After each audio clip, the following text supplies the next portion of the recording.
이슈에 대해 깊이 있는 시각을 만나보는 시간 변상욱의 눈 시간입니다. YTN 뉴스가 저녁 변상욱 앵커 나왔습니다. 어서 오십시오. 네, 안녕하십니까.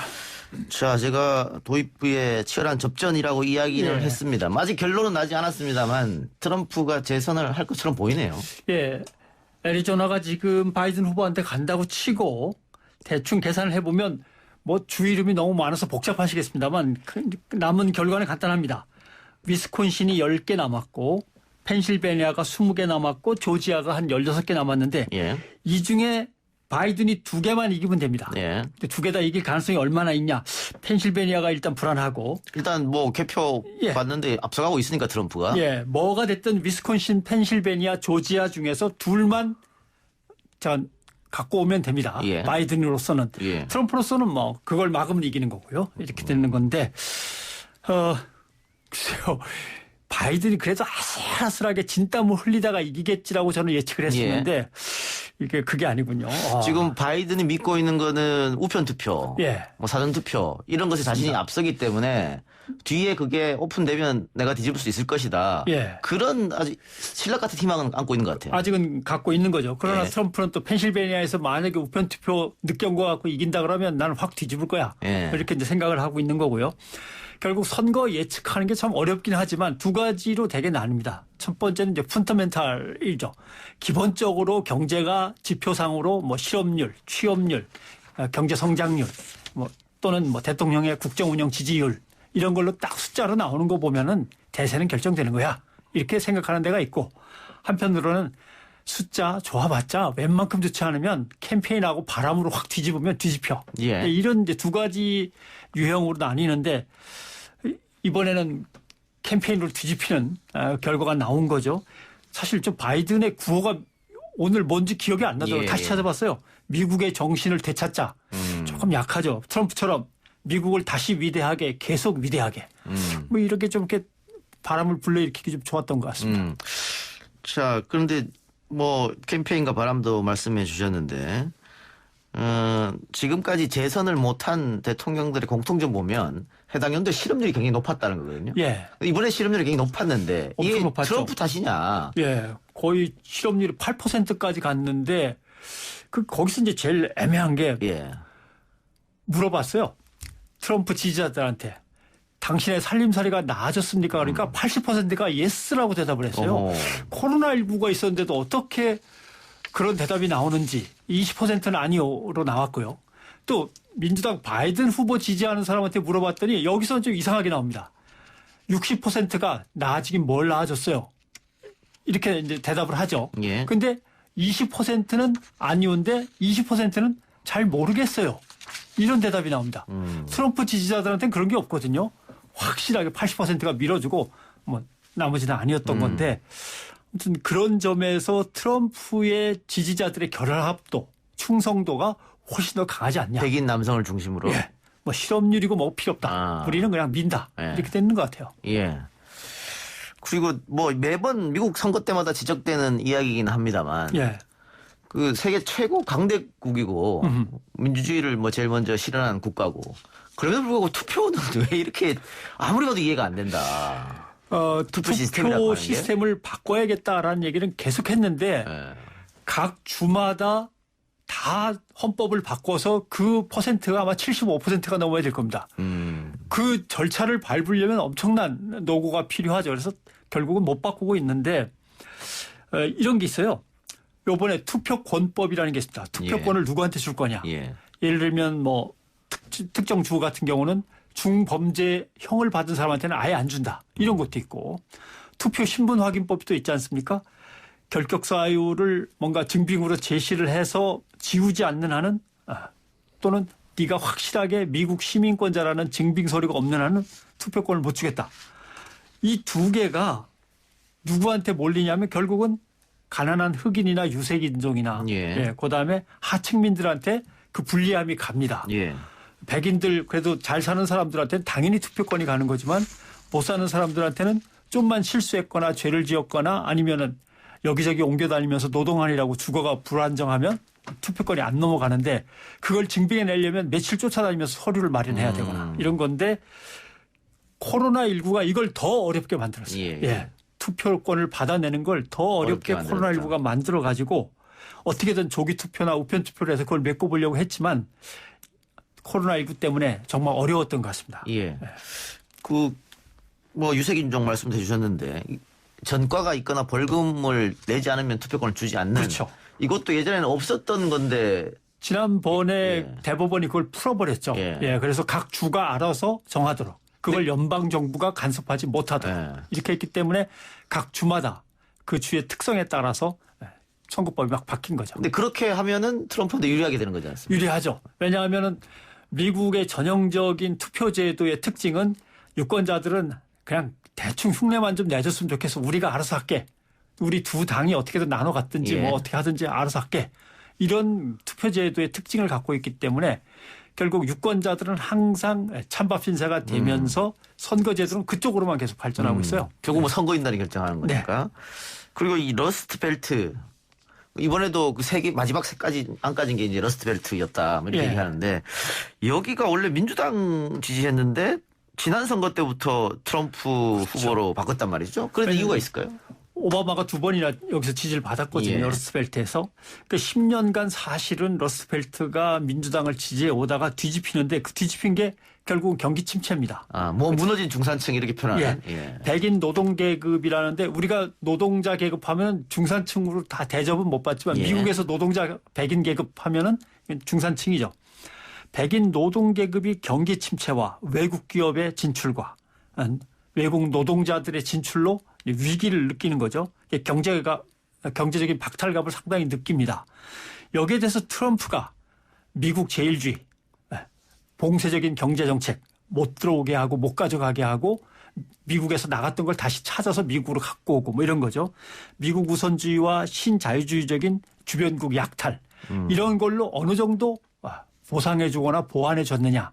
이게 이번 4년 동안 미국에서 벌어진 이제 평가인데 거기에 대해서 이번에 나타난 투표 결과를 보면 백인 노동자 계급은 트럼프가 잘 해냈다. 다른 대통령이면 남의 나라 가서 이렇게 뺏어오겠냐. 트럼프니까 했지. 아마 이런 평가를 하는 것 같아요. 근데 여기서 이제 중요한 거는 한국의 대통령 선거가 이제 치러질 거란 말입니다. 당장은 부산과 서울에 재보궐선거가 있고 보궐선거가 있고 여기에서 중상층 이상의 기반이 뭐냐 하면 부동산이거든요. 근데 문재인 정부가 부동산에 손을 댔단 말입니다. 그래서 경제적 기반이 허물어지는 어떤 약탈감 또는 뭐 배신감 같은 걸 느낀 수도권 집중돼 있는 중상층 이상의 부유층 여기까지가 과연 투표에서 어떤 양상을 보일 거냐.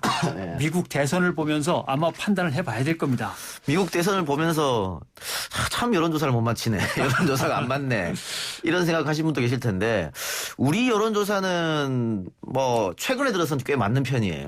그런데 미국은 어쨌든 선거제도가 좀 독특하기 때문에 너무나 독특하니까요. 그래서 여론조사가 좀 안 맞는 경향도 있는데 뭐 지금 왜 이렇게 결과가 났는지 여러 분석을 지금 해주시고 계신데 트럼프가 마음에 들진 않지만 바이든은 더 마음에 들지 않는다는 표심도 있었다. 그러니까 매력적이지 않은 후보다 바이든이. 그리고 바이든이 매력적이지 않다는 건 사실 누구나 인정을 하는 것 같아요.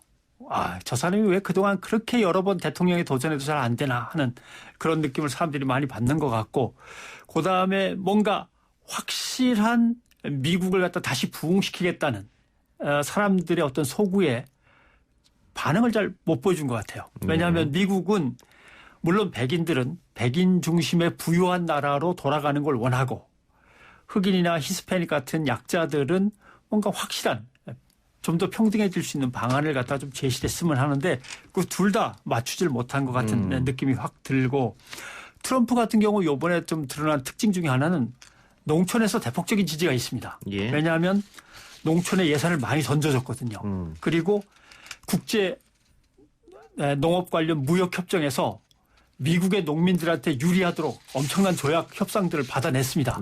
그렇기 때문에 농민들 인심을 얻어가지고 이게 이번에 변수로 확 작용을 했죠. 이제 민주당 현재 문재인 정부와 민주당 정권 같은 경우 이 부분이 약합니다. 사실은 농민들의 전폭적인 지지가 없어요. 농민들을 위해서 뭘 하고 있는 거야, 안 하고 있는 거야. 추경 예산도 별로 반영이 안 되고 그래서 아마 이번 선거 결과를 보면서 문재인 정부나 민주당 같은 경우도 고민이 많을 겁니다. 예. 자, 또 하나. 종교. 미국이 뭐 원래 종교의 국가이고 예. 영국에서 미국으로 넘어갈 때 청교도들이 그렇죠. 이제 넘어가는 거고 그러다 보니까 이 종교가 투표에 끼친 영향도 상당할 것 같아요. 네. 근데 이제 거기서 뒤집히는 게 문제예요. 예. 이동영 앵커가 지적하셨듯이 청교도로 건너갔으면 정말 엄격한 도덕과 예. 예, 윤리, 예. 뭐 합리적이고 진취적인 뭐 이런 걸 원하긴 하죠. 예. 근데 개신교 보수 세력이나 극우 세력은 개인의 도덕성을 가장 중요시하는데 트럼프하고 안 맞잖아요. 그렇죠. 예.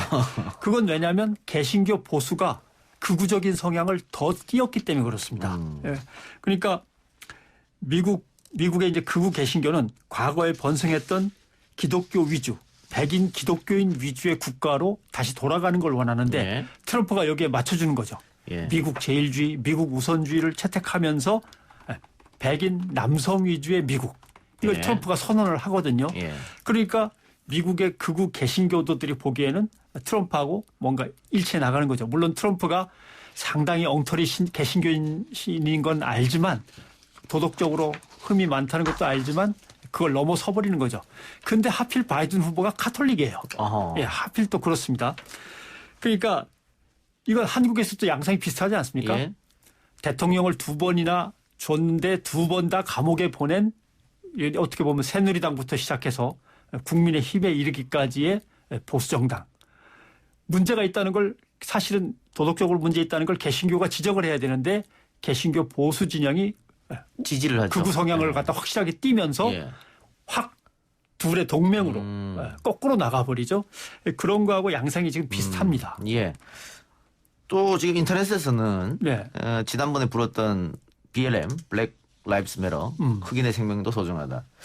이게 오히려 민주당한테는 불리하게 작용하지 않았느냐. 아하. 뭐 이런 얘기도 하더라고요. 아무래도 봐도 트럼프가 이제 백인 남성들이 많이 지지를 하다 보니까 예, 이게 예. 또 뭐 인종 대결로 간 측면도 없지 않아 있지 않느냐. 뭐 이런 분석도 있던데 동의하십니까? 그게?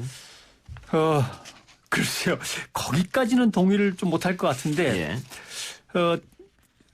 유권자들의 묘한 특성이 미국 유권자들은 지지할 거야 말 거야에서 자기가 지지하고 싶은 후보가 마땅치 않으면 기권으로 많이 가더라고요. 예. 여기서 민주당을 지지할 거야 말 거야에서 바이든 후보가 마음에 안 들면 내가 성향상으로나 정치적인 색깔상으로 민주당 쪽이긴 하지만 후보가 마음에 안 들면 기권으로 그냥 빠져나가 있는 예. 이런 확률이 많습니다. 그래서 아마 그 부분에서 명확하게 드러나지 않은 게 아닌가 그런 생각도 해보고요. 결국 이번 대결은 어떻게 보면 백인 노동자 계급들이 똘똘 뭉쳐서 백인 남성 위주의 새로운 미국 건설을 꿈꾸는 것과 그다음에 리버럴리스트라고 하죠. 어느 정도 지식인 계층에 속한 도시에 거주하는 나름대로 세련된 사람들 둘 사이의 대결인데 도시에 거주하는 테크노크라트 세련된 사람들 중에는 이민자도 꽤 있고 예, 히스패닉도 있고 인도에서 온 사람도 있고 복잡하게 얽혀 있습니다. 그래서 그 둘의 대결인데 결국 백인 노동자 계급이 더 단단하게 뭉친 거 아니냐 예. 이렇게 판단할 수 있을 것 같습니다. 알겠습니다.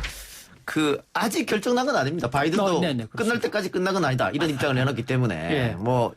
트럼프 쪽으로 기울어지긴 했습니다만 그래서 아직 끝난 건 아니니까 조금 더 지켜보기로 하고요. 오늘 뉴스가 있는 저녁에서도 역시 미국 대선 다루시는 거죠? 예, 미국 대선 특집으로 뉴스가 있는 저녁 진행이 됩니다. 네, 예. 많이들 시청해 주십시오. 예. 저희 라디오 끝나면 또 바로 이어지니까 네. 여러분들 다른 데 가지 마시고 계속 저희 라디오 들어주시면 고맙겠습니다. 오늘 말씀 고맙습니다. 고맙습니다.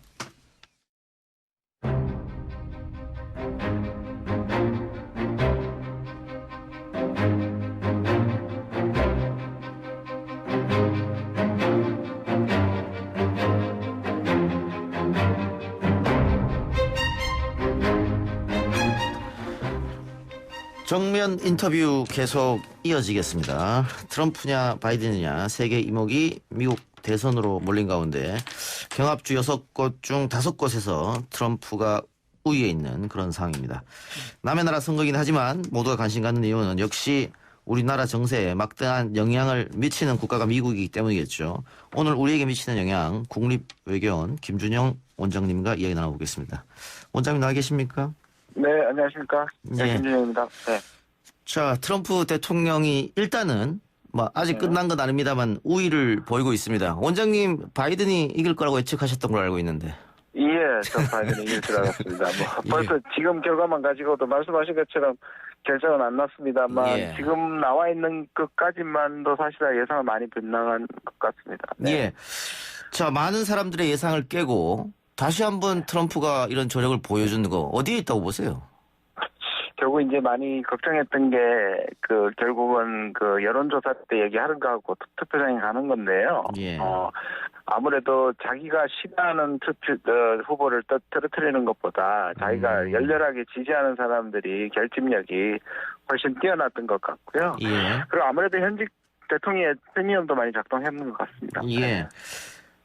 지난번에 클린턴도 매력이 없는 후보였다. 오히려 비호감 후보였다. 이런 지적이 미국에서 있었고요. 네, 네. 이번 바이든도 마찬가지인데 그러면 민주당 내 경선에 문제가 있는 게 아니냐.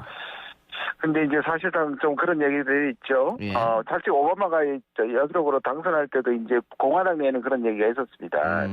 사실 전체적으로 보면 샌더스나 이런 사람들이 바람을 일으킬 수 있는 측면이 있는데 또 내부에서는 기존에 있는 민주당 사람들의 이제 기득권이죠, 일종의 얘기하면. 그 사람들에서는 샌더스가 될 가능성이 없었던 거고. 그러다 보니 사실상 클린턴이나 바이든이 그렇게 특징은 없는 사람인다는 게 좀 계속 후보가 좀 아쉽다는 생각이 듭니다. 그런데 지난번 클린턴 후보보다는 비호감도에서는 상당히 개선이 된 걸로 나왔는데 어쨌든 트럼프 지지자들이 엄청나게 결집한 것 같습니다. 예, 알겠습니다. 아직 끝난 건 아닙니다만은 어쨌든 조금 길어진 상황인 것 같고요. 예, 만일 트럼프의 승리로 만일 트럼프의 승리로 끝이 난다면, 네네네. 자, 우리에게 어떤 영향을 미칠까 이것도 생각해 봐야 되는데 일단 남북 관계, 북미 관계 어떻게 보십니까?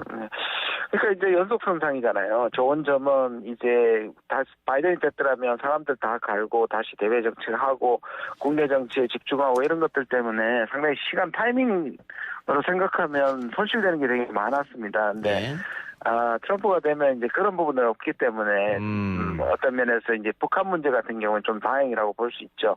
그리고 물론 선거 중에 정치적 발언이기도 하지만 고위층에는 폼페오나 또 트럼프 자신이나 또는 사위 쿠시너 같은 사람들이 재선이 되면 여전히 북한 문제를 해결하겠다고 적극적으로 했기 때문에 좀 그런 점에서는 시간 손실은 좀 적을 수 있다 이렇게 생각합니다. 예, 네. 그건 장점입니다만 역시 바이든보다 트럼프가 예측 가능성 면에 있어서는 좀 어렵지 않습니까? 그렇긴 하죠. 근데 이제 우리가 보통 예측 가능성이라 그러면 우리가 생각하는 합리성에 벗어난다는 얘기지. 트럼프 대통령은 어떤 의미에서 합리성을 벗어난 나름대로 일관성은 있는 거죠. 예를 들자면 북한에 대해서 계속 좋은 관계라고 얘기하고 이 상황을 깨지 않는다든지 많은 사람들이 반대하고는 있지만 사실상 그 안에서 사실상 공약 실천율이 역대 대통령 중에 트럼프가 최고거든요. 문제는 그 공약들이 사람들이 동의하지 않거나 비합리적이라고 여기는 게 문제지. 그러니까 일관성 속에서 일관성이 있는 거죠. 그럼 어쨌든 우리가 철저히 준비는 그 부분에 해야 될 것 같고요.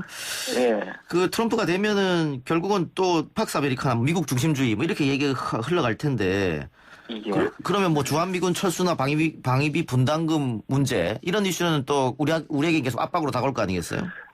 동맹은 확실히 조금 더 힘들어질 거라고 생각이 들고요. 특히 분담금 쪽에서는 그렇고요. 또 물론 이제 의회 결과를 봐야 되기 때문에 일방적으로 철수하고 싶다고 할 수 있는 건 아니지만 그래도 주한미군을 감군하거나 또는 철수하거나 만약에 분담금이 제대로 안 될 때 그럴 경우에는 이제 재선에 부담이 없는 트럼프가 훨씬 더 압박 수위를 높일 수 있는 측면은 좀 있는 것 같습니다. 또 경제적 문제도 살펴보고 외교적 문제도 살펴봐야 될 텐데 이 중국 문제 말이죠. 중국은 아마 바이든이 되기를 바랬을 테고 트럼프가 이기는 걸로 나오니까는 뭐 위안화가 또 출렁거리고 하던데 결국은 우리는 그 사이에 또 끼임 현상에 들어갈 수밖에 없잖아요. 네네. 사실상 누가 되더라도 중국에 대한 것은 방법론의 차이지 중국 압박에 대해서는 워낙에 이제 미국 국내 여론이 중국에 대해서 나쁘기 때문에 사실 그것을 반영하는 정치가들이 중국에 대해 강하게 나갈 수밖에 없죠. 근데 이제 트럼프 대통령 같은 경우는 그 발언이 굉장히 수위가 세고, 예. 근데 또 어떻게 보면 무역협정 협정에서 보듯이 앞에는 세게 하고 뒤에는 또 타협하는 경향을 보였거든요. 그래서 예. 중국 내부에서는 어쩌면 트럼프가 다루기가 낫다고 생각하는 사람들이 조금 더 늘어났었고요. 예. 바이든은 오히려 동맹국들하고 같이 연대를 해서 뭔가를 정당성을 얻어서 일관되게 중국을 괴롭힐 수 있고 또 인권 문제를 다룰 수 있기 때문에 오히려 바이든이 부담스럽다는 얘기도 있었기 때문에 이 부분을 조금 더 지켜봐야 될 것 같습니다. 근데 어쨌든 미국이나 중국이나 우리나라에게 다들 자기들 편에 서달라고 뭐 대내외적으로 네. 압박이 있을 텐데 우리는 어떻게 대응을 해나가야 될까요? 근데 이제 예를 들어서 이제 문제가 됐던 쿼드나 쿼드 플러스 같은 그런 같은 경우에도 미국이 공식적으로 제가 아는 한에 있어서는 그걸 우리한테 가입해라, 반중국 전선에 참여해라 이렇게 요청한 적은 한 번도 없거든요. 예. 문제는 그런 것들이 이제 고위층이나 트럼프 대통령이 이제 정치적 담론 차원에서 이제 언론에 흘리고 이런 것들이거든요. 그러니까 우리가 너무 그런 부분에 대해서 실은 미리 당겨가지고 우리가 자기 제어나 또는 그 따라갈 이유는 없다는 생각이 좀 들고요. 또 하나는 우리만 부담스러운 게 아니고 사실은 뭐 베트남이나 또는 인도나 이런 국가들도 사실 반중국 전선에 가기가 좀 부담스러운 건 사실이거든요. 예. 그렇게 보면 비슷한 입장을 가지고 있는 국가들끼리 연대하고 협력하는 게 굉장히 중요하다고 생각합니다. 예. 미국 민주당이 집권했을 때는 한미일 동맹을 계속 이야기했는데 뭐 물론 뭐 트럼프도 마찬가지입니다만 이 한미일 동맹 축은 어떻게 보십니까? 미국은 사실상 오바마 때 우리가 이제 굉장히 의외였던 게 뭐냐면 그 일본하고 관계가 엄청 좋아졌고 또 아시아로의 중심축 이동이라는 게 실제로 한미일 군사 협력을 통해서 중국을 견제한다는 건 예. 사실 민주당도 마찬가지입니다. 그렇죠. 예. 근데 이제 우리 입장은 일부 북한 문제라든지 또 아시아의 안정을 위해서 일부 군사 협력을 할 수 있지만 동맹으로 가는 거는 중국을 완전히 적으로 돌리기 때문에 이제 안 된다고 우리 입장을 확실히 해놨기 때문에 예. 이 부분에 대한 압박이 있더라도 우리는 그걸 견제하면서 나갈 수밖에 없다고 생각합니다. 지금 중국을 적으로 돌리는 것은 굉장히 위험하다고 봅니다. 그래요. 또 하나가 미국의 대선이 트럼프의 재선으로 끝이 나면 지금 WTO 사무총장 선거 있지 않습니까? 네. 그 우리 후보가 좀 불리한 입장인데 트럼프가 재선이 되면 아직 모를 수도 있다 이런 어떤 이야기가 나오던데 그거 사실입니까? 예, 미국이 뭐 워낙에 이제 국제 기구에 대해서 영향력이 있으니까 그리고 또 우리 입장에서는 우리 후보가 되는 것이 좋긴 합니다만 전체적인 구조는 왜냐하면 미국이 국제기구를 무력화시키거나 좀 자기 방식으로 변화를 시키려고 하는 상황에서 국제 여론과는 반대되는 그런 후보로서의 미국의 지지를 받는 우리 입장에서 좀 곤란한 점이 있죠. 이것도 좀 지켜봐야겠네요. 네. 자, 지금 북미 관계가 어쨌든 답보 상태인데 네. 미국의 대통령 선거가 끝이 났으니까 뭐 또 다른 이벤트를 통한 거랄 수도 있고 뭐 아니면은 정상적인 회담일 수도 있고 뭔가 이어질 것이라고 보이십니까? 예, 그 부분을 아까 말씀드린 것처럼 그런 의혹은 있는데 문제는 북한의 반응입니다. 북한이 지난 2년 동안에 트럼프 대통령이 협상장에서는 굉장히 우호적이고 양보할 것처럼 보였는데 실제로 돌아가서는 실천을 안 하는 부분에 대한 북한의 의구심이 있고 예. 이벤트는 화려한데 북한으로서는 얻어지는 게 없다는 게 북한 내부의 판단이거든요. 예. 그래서 최근에서는 북한의 입장은 지난번에 7월 10일 날 김여정의 그 중앙통신 성명에도 보면 예. 미국이 미리 양보를 해야 나오겠다는 거거든요. 근데 트럼프 대통령이 지금 북한한테 양보까지 하면서 할 것인가 이 부분에 대해서 조금 그런 부분이 있는데요. 하나 좀 제가 그냥 가능성은 쿠시너가 예. 사위가 사실상 그 중동의 협정을 이끌어냈지 않습니까? 예. 그 사람이 이제 만약에 북한에 대한 외교를 담당하면 지금까지는 북미 협상에서 정권을 가진 협상가들이 아니었는데 쿠시너와 만약에 김여정이 일종의 정권을 가지고 협상을 하게 된다면 좀 더 가능성이 있는 시나리오가 아닐까 이렇게 생각합니다. 근데 북한에서 사실 우리 쪽으로 비난을 많이 하기도 했는데 뭐 대통령 비난도 하고요. 그걸 속내를 들여다보면 왜 한국은 미국 눈치를 그렇게 보느냐 안복할 수 있는데 이런 이야기 같아요. 앞으로 우리는 어떻게 해야 될까요? 그러니까 북한을 보면 나름대로 이제 평양에 왔을 때 환대를 하고 영변도 내놓겠다고 지금 그 내기를 했는데 그걸 가지고 미국 하나를 설득 못 시켜서 자기가 하노이에서 체면을 구겼다 뭐 이런 인식 구조를 갖고 있는 거지 않습니까? 그런데 이제 북한으로서도 뭔가 지금 굉장히 세게 보이지만 북한이 지금 자기가 원하는 것들을 받지 못하고 지금 제재 국면에서 몇 년을 버틴다는 게 쉬워 보이지는 않습니다. 그렇게 보면 그 북한이 내부 결속을 위해서 던지는 담론에 지나치게 흔들 필요는 없을 것 같고요. 결국은 우리가 북미가 만나고 북미가 어떤 북한의 정책 결정 구조도 그렇고 지금 트럼프 대통령도 그렇고 탑다운을 통해 가지고 뭔가 돌파구를 여는 측면에서는 보다 좀 유리하다고 보여집니다. 알겠습니다. 원장님 마지막으로요. 지금 저희가 트럼프의 승리를 가정하고 이야기를 하고 있습니다만 아직 안 끝났으니까요. 우리 청취자들이 가장 궁금해하는 질문이 그래서 누가 대통령이 되는 게 우리한테는 낫느냐 이런 질문을 많이 보내주고 계세요. 일단 동맹 부분에서는 바이든이 낫고요. 압박의 정도나 동맹 관계를 회복시키기보다 분명한 동맹을 추구한다고 얘기를 했고요. 근데 이제 북한 문제는 그동안에 이제 그 오바마 8년 동안의 실망 때문에 아마 북한하고는 또 다시 또 사람들을 짜야 되고 정책을 짜야 되기 때문에 실기할 수 있다 이런 측면에서 대체적으로 북한 문제는 트럼프가 좀 더 유리하다 이렇게 볼 수 있을 것 같습니다. 알겠습니다. 원장님 오늘 인터뷰 고맙습니다. 네, 감사합니다. 지금까지 김준영 국립외교원 원장이었습니다.